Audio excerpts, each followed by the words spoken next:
Cuando se piensa en carnaval, y sobre todo en el de Bolivia, se piensa en una expresión de alegría que demuestra toda la diversidad cultural y natural de nuestro país, una celebración única de toda esa diversidad. En este video vamos a explorar la magia de la fauna boliviana a través de los coloridos bailes del carnaval, que se presentan en ciertas danzas como personajes de nuestra fauna, por qué aparecen como parte de los trajes tanto en representaciones de máscaras o en indumentaria, y por supuesto este uso de las danzas cómo ha afectado a la conservación de nuestras especies. Antes de empezar, por supuesto, con la parte del museo, déjame hacerte un par de disclaimers. El primero es que muchos de los videos que vas a ver, de las imágenes que van a ver, son de archivo del Museo de Etnografía y Folclore, a quienes agradecemos muchísimo por brindarnos justamente los mismos para poder ilustrar nuestro punto. Así que es el crédito del museo por habernos brindado este material. Segundo, también dentro de las imágenes puedes observar que son antiguas, son de los 90 la mayoría de ellas, y en algunas de ellas se observa, tristemente, la utilización de fauna como ya sea un organismo entero, plumas o pieles reales de las mismas.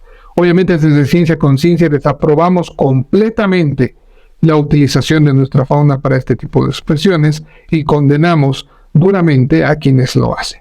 Si durante este carnaval tú observas que hay gente que esté utilizando las mismas, una comparsa entera, denúncialos a POFOMA. Es la mejor manera de detener este tipo de tráfico de vida silvestre. Solamente es eso. Recuerda que son imágenes antiguas. Esto ya no se ve gracias a la acción de las autoridades, por supuesto, que hoy en día ya se prohíbe la utilización de las mismas. Así también recuerda que son imágenes que ya son parte del pasado, te repito, y que Ciencia Conciencia vela por la conservación de nuestras especies y no aprueba para nada la utilización de fauna silvestre dentro de las expresiones culturales. Así que sigamos en el Museo de Etnografía y Folclore para que nos expliquen más de este interesante tema. Seguramente en este próximo carnaval tú vas a poder observar las diferentes entradas que existen, tanto el carnaval de Oruro, los sanatas que se pueden realizar tanto en Oruro como en La Paz, los cursos diferentes que están alrededor de nuestro país, donde los cuales probablemente puedas observar las danzas tradicionales, algunas de ellas más antiguas que otras, unas más modernas que otras, y algunas nacidas en la época colonial, otras mucho más étnicas, y destaca entre las mismas el uso de la fauna, como por ejemplo cóndores, parte de la diablada, osos también que se pueden ver representados como personajes, sino bien no centrales, como personajes de la danza. Asimismo podemos observar la utilización de, por ejemplo, lagartijas, de serpientes, de quirquinchos, como motivos que están representados y tallados y están formados en las máscaras de algunas de estas danzas. Asimismo, el uso de plumas sintéticas hoy en día dentro de las mismas.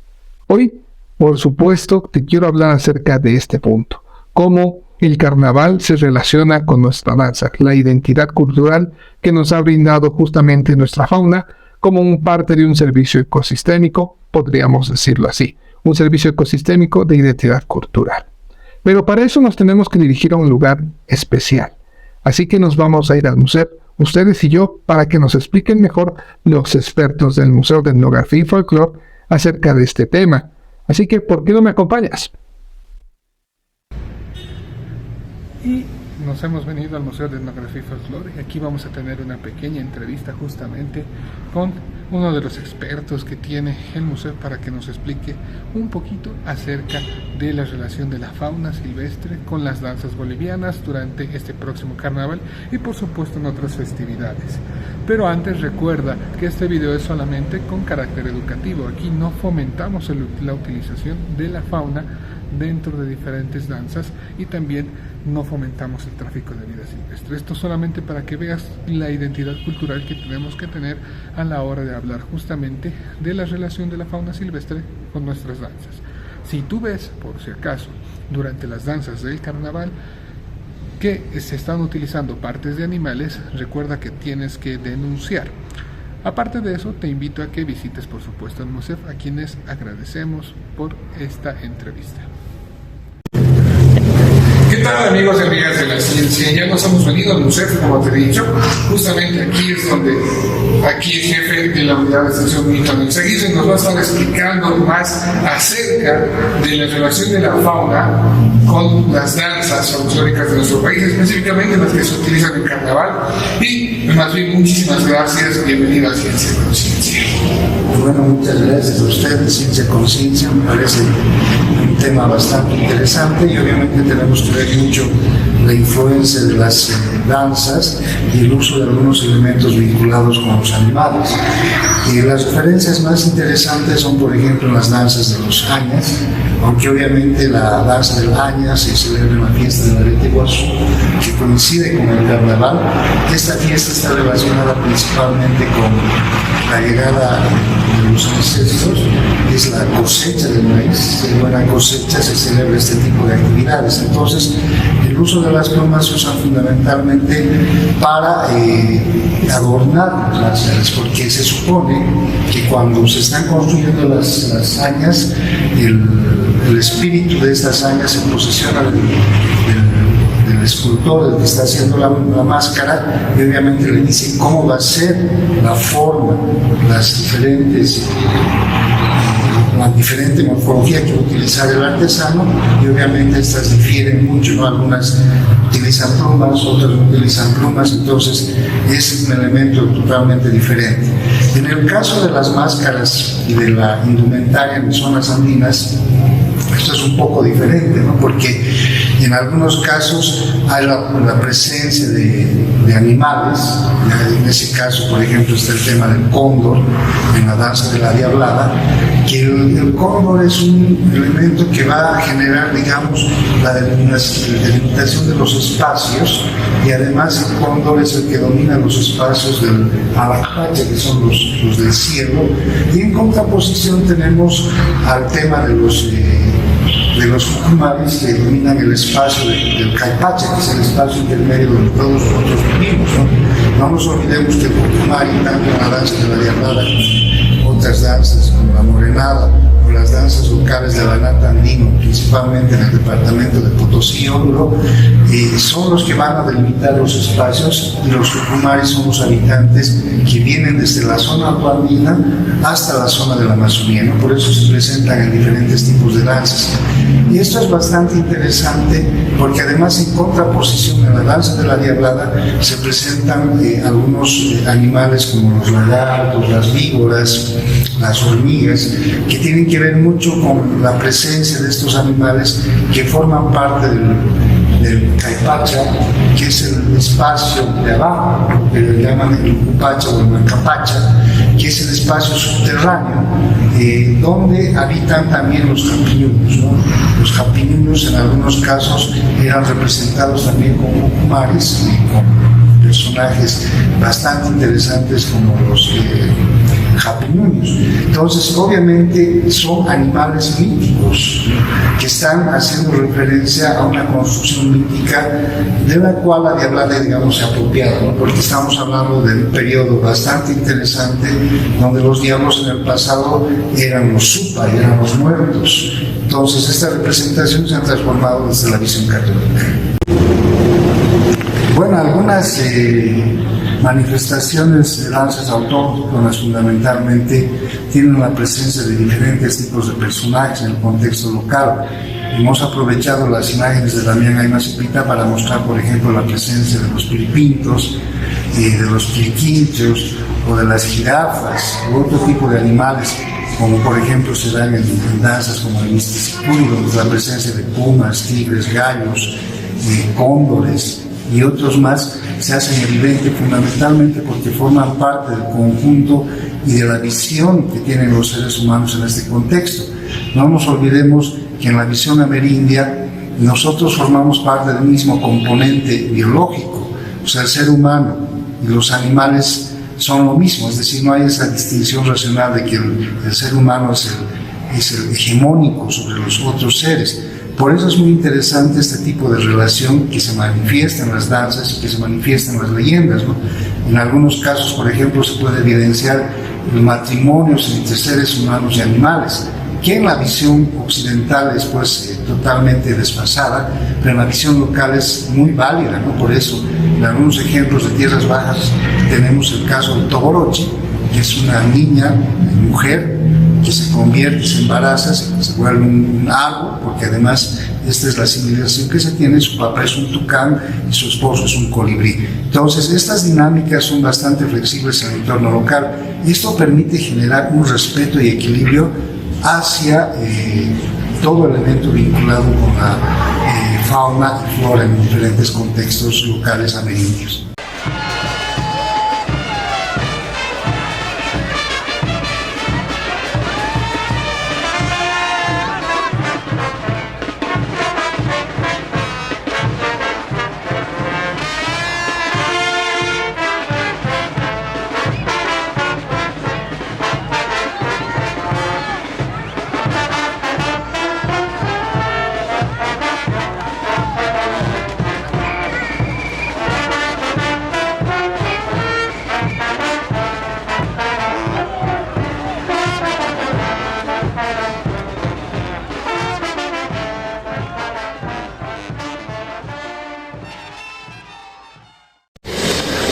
Bueno, el suri es el animal que nosotros conocemos en términos más, digamos, coloquiales, el ñandú. El suri es esta ave que vive en zonas de tierras altas o también denominado como pío en tierras bajas, esta ave que no vuela y que corretea y que se usan sus plumas fundamentalmente para algunas indumentarias, por ejemplo para la danza del suri sicuri, que esto aparece fundamentalmente para la fiesta o las fiestas o manifestaciones a partir del 3 de mayo, cuando hay un cambio del ciclo climático, ¿no? Hasta el 3 de mayo aproximadamente se generan los procesos de cultivo, principalmente la cosecha, y a partir de la cosecha es cuando ya se piden a las deidades que comience a hacer mucho frío, por eso se comienza a interpretar esta música que es con sikus, por eso se llama suri sicuri, y estos sikus fundamentalmente son para llamar al frío, ¿no? Y esto permite la transformación de la papa en chuño y en tunta. Lamentablemente, ¿qué es lo que se ha generado? Han habido algunas danzas, como la morenada, que ha irrumpido lamentablemente en la depredación de las plumas de los suris, porque se utilizaban principalmente en la punta del casco y también se utilizaban en el adorno de los sombreros de las mujeres. Entonces, lamentablemente, se ha comenzado a depredar y ha habido un momento en que la población de suris ha ido disminuyendo porque lamentablemente ha comenzado a requerirse este tipo de material para el adorno de este tipo de insumos. Entonces, es diferente, por ejemplo, el uso de plumas en diferentes entornos locales, porque en los entornos locales andinos se usa una sola vez, digamos, para la elaboración de las prendas, y obviamente estas prendas se pueden utilizar reiterativamente año tras año, ¿no? Inclusive décadas, y esto se puede heredar inclusive a los hijos, de tal forma que no se depreda como lo hacen algunas danzas que lamentablemente lo hacían año tras año. Entonces, obviamente, y más bien gracias a normativa legal, se ha instruido a los morenos que cambien el uso de las plumas con plumas artificiales.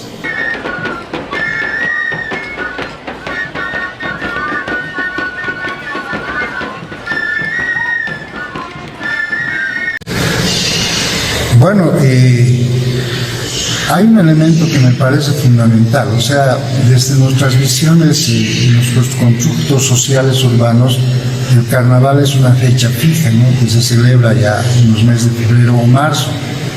Pero en el contexto local andino, el carnaval es parte de un ciclo bastante mayor que comienza en la fiesta de Todos Santos y que culmina más o menos en el mes de mayo, el 3 de mayo.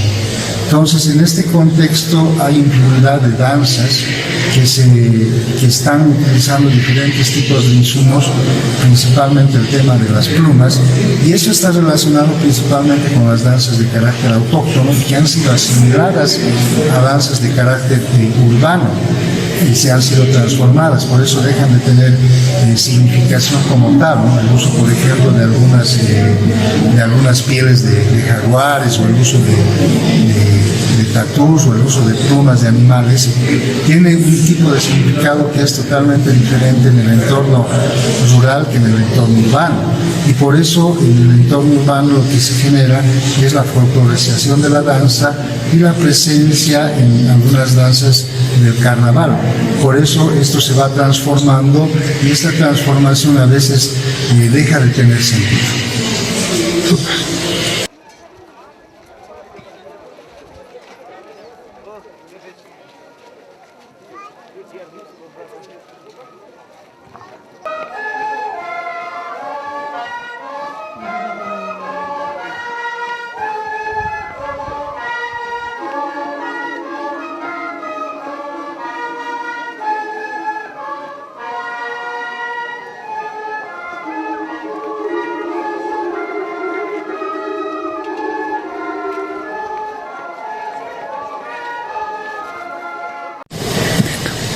Bueno, la fauna cumple un papel fundamental, ¿no? Porque, como les decía en un principio, el ser humano es parte de todo este contexto de flora y fauna, y por eso se mimetiza, ¿no? Es decir, a veces se convierten en estos mismos seres. Por eso algunas personas bailan en algunos casos como osos, bailan como cóndores, hay otros personajes que bailan como jaguares, como toros, como tigres, como ichimiciris. Es decir, esto representa el entorno y su cosmovisión, es decir, la relación que tienen los seres humanos y este entorno de equilibrio que se debe generar permanentemente, ¿no? En el entorno local andino y amazónico, por ejemplo, es muy interesante los elementos de equilibrio que se dan, porque aparecen algunos personajes que castigan a aquellos que cazan en exceso en los entornos comunales. Entonces, por eso es fundamental establecer estos niveles de respeto que se dan y que se presentan en diferentes manifestaciones autóctonas y folclóricas.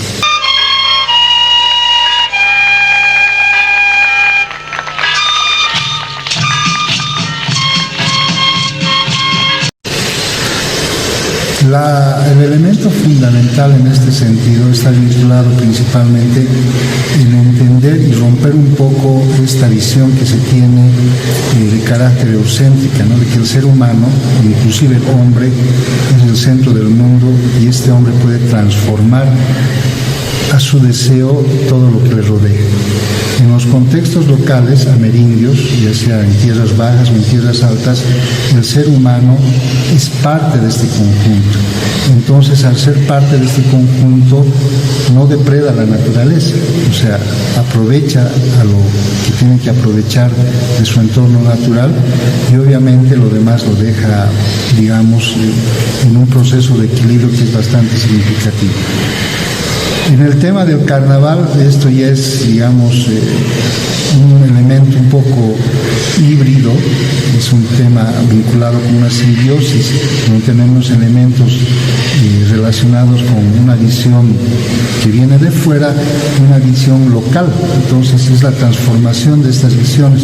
Entonces, los pasos que se han dado en el tema de transformar y cambiar la indumentaria por elementos acrílicos son bastante favorables y van a permitir, digamos, generar mecanismos de respeto al entorno de la naturaleza.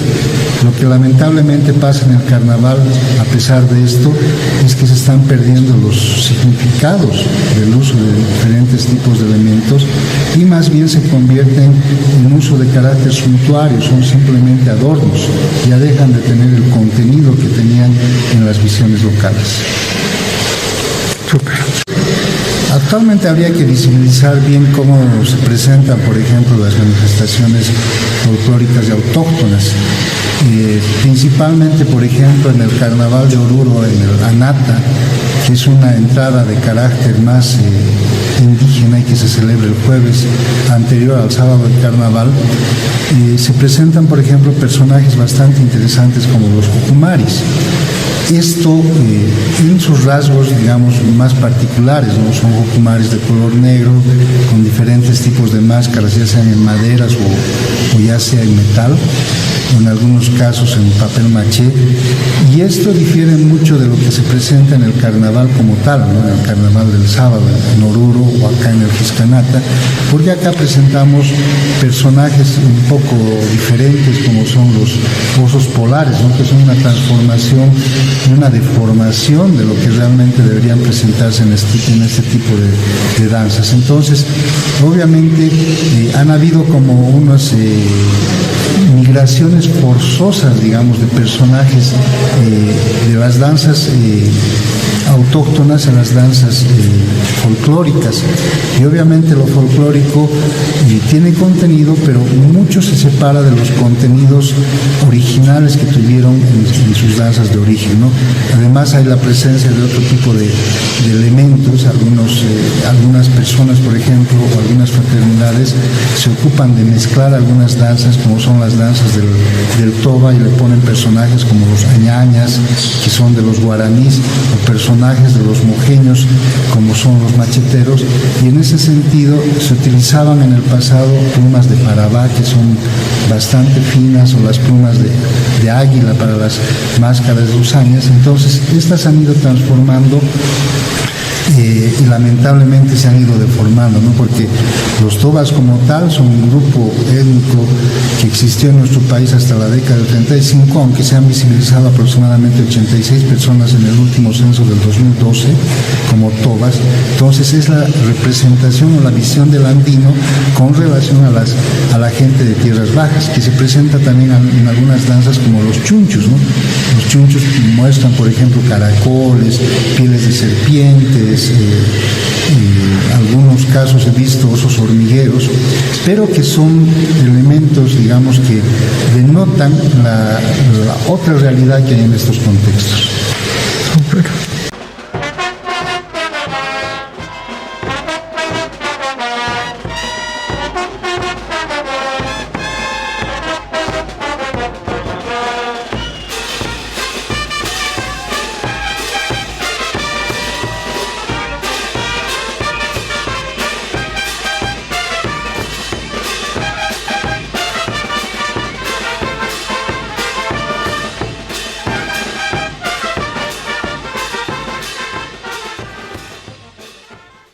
Y como has podido ver, estamos justamente en el MUSEF. Agradecemos mucho al personal del MUSEF, específicamente a Milton Eizaguirre, que nos ha dado una explicación muy interesante del valor cultural de todas estas expresiones de diferentes pueblos, de tierras bajas, del Chaco, del altiplano, de la parte andina, como hemos visto. Y recuerda que es muy importante conservar a la fauna y a la vida silvestre en este caso, porque todas las expresiones que están viendo son parte de la cultura boliviana y todas estas eran transmitidas de generación en generación. Como hemos podido escuchar, recuerda que todo esto era solamente explotado de manera cultural. No se sacaba para solamente hacer una danza enorme y se desaprovechaba y se mataba un montón de animales, sino que más bien había un trasfondo mucho más espiritual, mucho más relacionado con la naturaleza, como el ser humano parte de la naturaleza y no como el ser humano fuera de la naturaleza. Todo lo que estás viendo aquí es rescate y colección del museo. Hoy en día está prohibido la utilización de fauna, ya sea sus partes o de la propia fauna, dentro de las expresiones del carnaval específicamente. Y recuerda que es muy importante que denunciemos si es que vemos este tipo de cosas en las entradas actuales, para que se puedan tomar justamente cartas en el asunto y se pueda parar este tráfico de vida silvestre. Sin embargo, como hemos visto, es muy importante también que nos recordemos la identidad que podemos llegar a tener a través de nuestra fauna. Ellos han brindado un servicio ecosistémico cultural, brindándonos una identidad en cada sector, ¿no? Desde el Chaco, las tierras bajas, la parte andina, los valles, dándonos una identidad de la naturaleza y relacionándonos como seres humanos con la naturaleza.